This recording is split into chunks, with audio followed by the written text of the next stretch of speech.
Joyce Healy Abrams is running in the 7th Congressional District, and I want to introduce her to you right now. Joyce, come on up.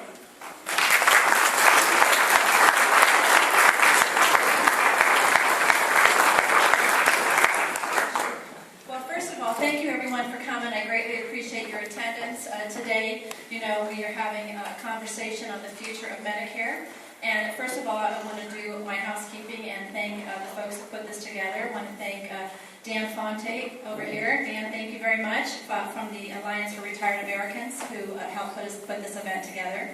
And also wanted to say thanks to Deborah Schifrin and Thomas Antosinanti, who were major sponsors of this Canton event, as well as the Canton Democrat Women's Club. They have been in our corner for a long time, helping provide bake goods for these events and for helping me for years. So thank you all, ladies. I appreciate your help very much. There's some more sponsors of the event, and we're having another event up in Lorain County as well. Some of these sponsors are John Bender, Jim Stevenson, Edna Fillinger, Susan Walker, Amanda Stewart, Richard Jaborek, and Patrick Kelly. So let's say thank you to all of those for helping me.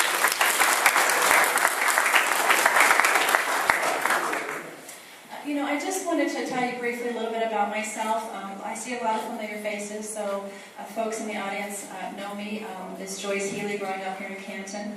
But my name is Joyce Healy Abrams, and I am the Democratic nominee for the 7th Congressional District here in Starr County, as well as 9 other counties. We do have some maps of the district in the back, if you're not sure which district you're in. You know, Starr County was divided into 3 congressional districts, but we have the bulk of Starr County, the 7th district.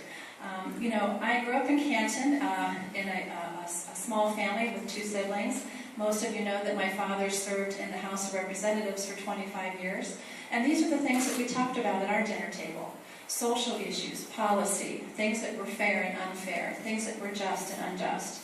And that's the bias that I have as a person and how our family actually lives our lives. And I grew up and went to college here in town, went to Akron University for 2 years, moved to Columbus, went to Capital University for 4 years, and then went to Cleveland to Case Western Reserve to get my graduate degree in management and business administration. Now, why that's important is it's important for our family, because I was the first one in my family, from all my siblings, all my cousins, aunts and uncles, to ever graduate from college. And you know what? Having this higher education gave me choices in life, and it provided me with the ability to be able to create my own business. So I started a small business in Columbus, Ohio. I was storing confidential records for businesses. It was a service business. And in that, I supplied a service to businesses that were large and small in every industry.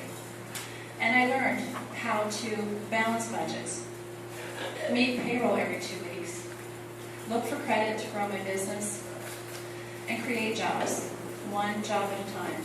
And as a professional, I understand the fiscal interest that you need to grow your business, and also how to service your clients. But always have watched what was going on in policy issues and government issues, and always helped behind the scenes. I always thought that I was doing my part by serving, whether I was volunteering for boards that helped with women and healthcare issues, children with special needs, or arts and education. And then always helping my family and members of political office that I felt were really true leaders in the state to help make a difference in the state of Ohio, which I love so much. But you know what? I hit my tipping point about a year and a half ago, and I thought, what is going on out there? We have women's issues that are being challenged. We have workers' issues that are being challenged. And we have seniors' issues that are absolutely being challenged. And I said, you know what? I'm in. I never thought I would be a politician. And I've never run for office before. And that's very important for you to know, because my opponent has robocalls going on out there as we speak, saying that I'm in support of gutting Medicare, which is absolutely ludicrous. I've never been a public office holder before.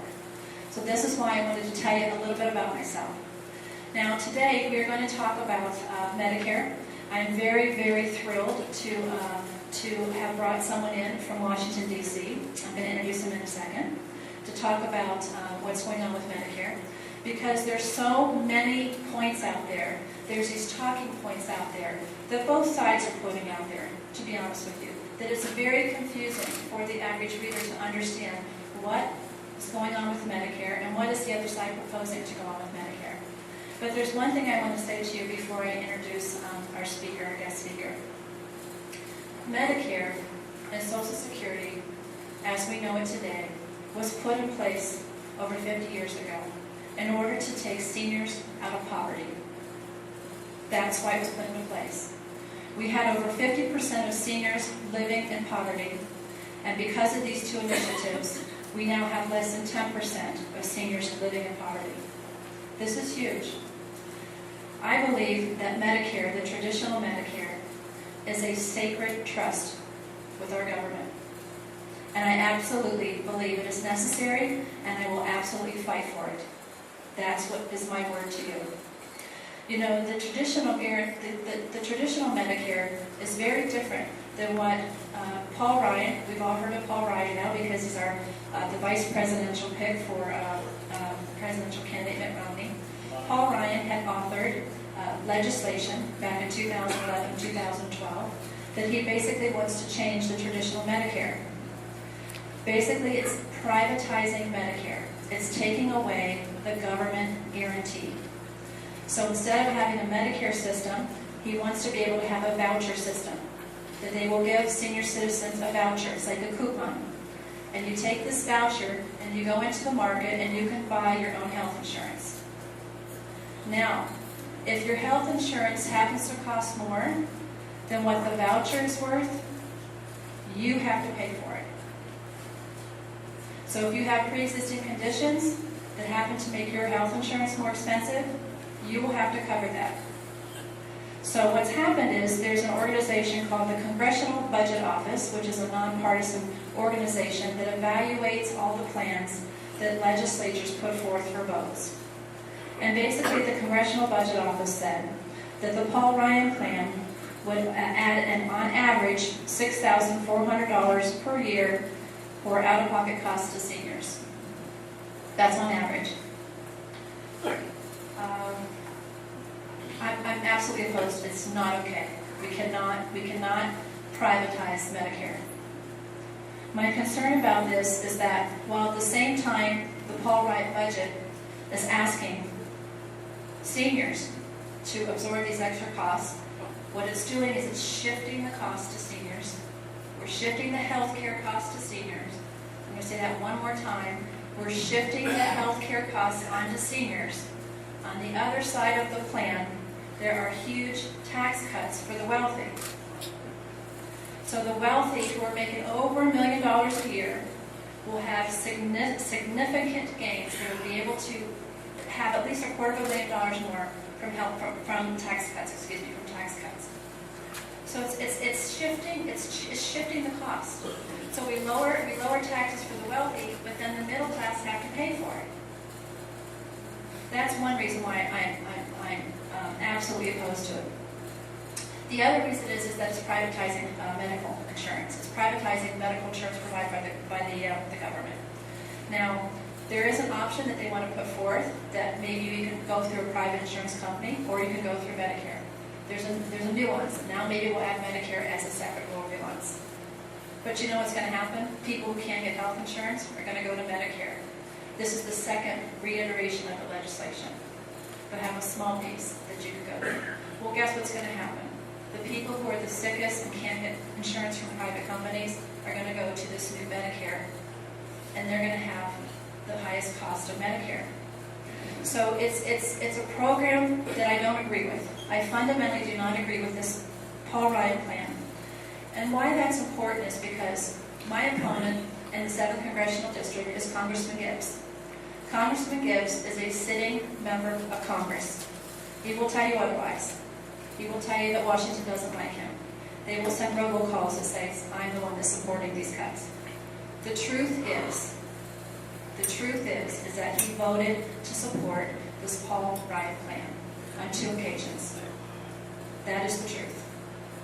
and it's public record. So, you know, this is why it's important. This is why I wanted to bring in the people who can explain the details about this legislation and what it will do to Medicare for you, because you don't have to take my word. You don't have to take Paul Ryan's word. You don't have to take Congressman Gibbs' word, but you can talk to the professionals who do this every single day. But I want to say to you that I believe that I'm on the right side of the issue. And so with that being said, I want to introduce Mr. Phil Rotundi. He's from the National Committee to Preserve Social Security and Medicare. To please speak for a few minutes. Thank you very much.